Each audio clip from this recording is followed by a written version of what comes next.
Hello, I'm Wade Gerard, founder of MiddleTwin, and today I'm going to show you how to use MiddleTwin to manage your club's membership.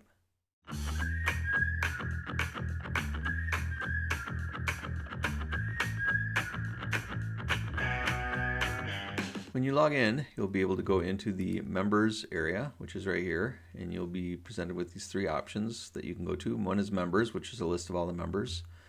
Next is member tags, which is a way that you can create your own tags and assign them to members, and you're able to group members using tags. And then last is your member type definition. But when you first set up your system, your MiddleTwin system, you'll want to get your member types established right away. And so for this system, we've got our default member type, which you can delete as long as you create another member type, and that'll be the default one that people would get assigned to if they don't pick one. And then you can define your own membership types. So here's a single membership type, and you can give a membership type. You just give it whatever name you want, and you can put in a description of what that membership type is about, what they get with it. You can set the price for it and whether it can be purchased or not. You're able to set up membership types that can't be purchased, which would be ones that you just assign and manage within MiddleTwin.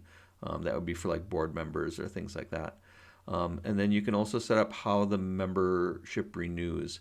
If you leave annual renewal turned off, what happens is the members will renew on the anniversary date of when they joined. So their join date will be used, and it'll be a 1-year renewal every day on the day that they renewed. So if they were to have renewed on November 13th, then they would renew every year on November 13th.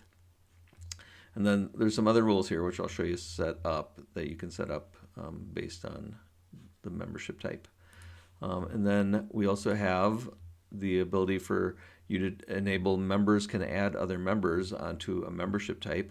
And members that have this membership type, they'll be able to add additional people into their membership. So an example would be like adding children or a spouse or something like that.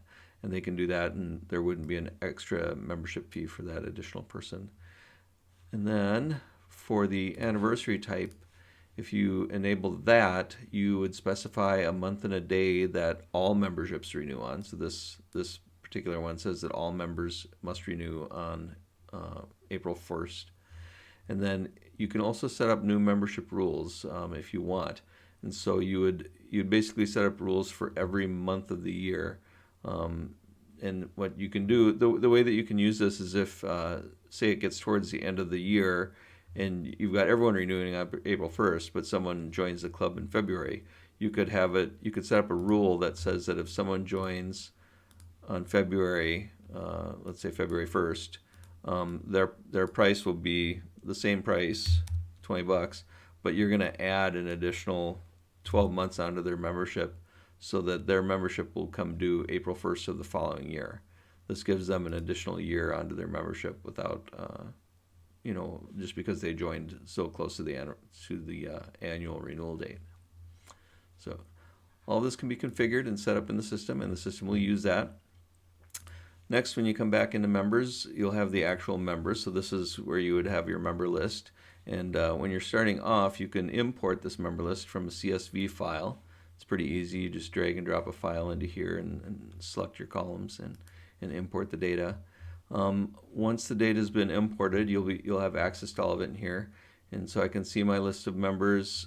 I can filter the list by members that are active. I can filter it by members that are expiring soon. I don't have any members that have been recently updated. So you can sort it any way you want using these filters. And then you can also quickly find members. So if you want to, just type in a member's name and do a quick search, or their member number. And then you can come inside here. This is where you can see the member details. So the members are automatically assigned an ID by the system. When you do an import, you can specify the IDs that you want for all your members. But from there on out, when a member joins online, they'll be assigned the next available member ID in the system. You can also specify, if you have members that are part of a national club, that you can specify their national club number right inside this box. And of course, their name and all their geographical information. You can specify their email address and phone number. Their email address is used not only for sending out emails for newsletters, but also for them to log into the member portal. And then you can also specify the parent ID. So if this is one of those memberships where they can add others, you can specify who the parent is of a particular member to create that association. Here's the member settings, and members have access to these settings in the member portal. They also have access and the ability to change all their information if any of that changes as well. Here's where you can specify which tags you want members to have, and you can just easily turn on and off tags for members, and you can also filter. So if you have a lot of tags, you can filter on them to find them quickly and easily. Here's where you can specify the member's membership type, their join date, so when they joined the club, and when their membership expires. And then here's a payment history. So this will show you all the payments that this particular member has made in the system, whether it be for signing up for car shows or renewing their membership, whatever. It will appear in the payment history for that particular member.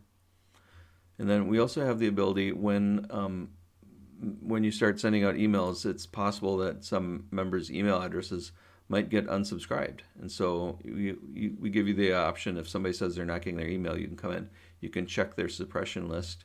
There's actually 4 lists, and this will check them all. And if you see that if that one of them has the red check, which means they're in the suppression list, you can say reset, and that will remove them from that particular list. So. And then as for, also once you have all your members in here, you can easily create mailing labels with all of your members just with the click of a button. You can also create ID cards for all of your members with the click of a button. And you can get a roster, and you can download this or print it or put it in whatever format you want. You can also export all of your members to CSV. And there's some additional columns here that I'm not showing, but you have access to all these other columns as well, their ID, their title, and things like that. And then you also have member tags. So this is where all the tags are, and you can quickly and easily add another tag here. If someone's got, you can put in a tag for a specific car, and then you could go in and you could add that tag to particular members. You can also find members that have certain tags associated with them. So here we have this label. We can say find view members, and it'll show me all the members that have that tag on them, the Big Farmer.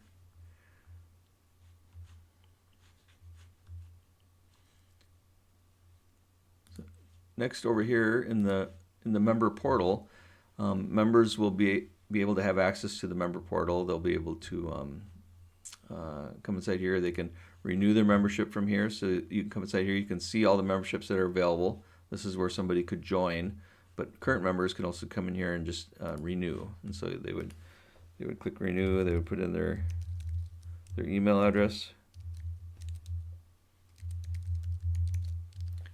look them up, and then it would come up and tell them what their current settings are.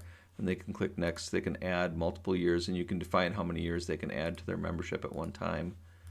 And then they can agree to this, and then they can go ahead and make the purchase, and it'll charge their credit card for the amount for the renewal. So very easy to use, and it is friendly for mobile phones. It works well on mobile phones. So I hope this helped show how membership works in Middle Twin. If you have any questions or want to see a demo of this live, please go to www.middletwin.com and sign up. Thanks.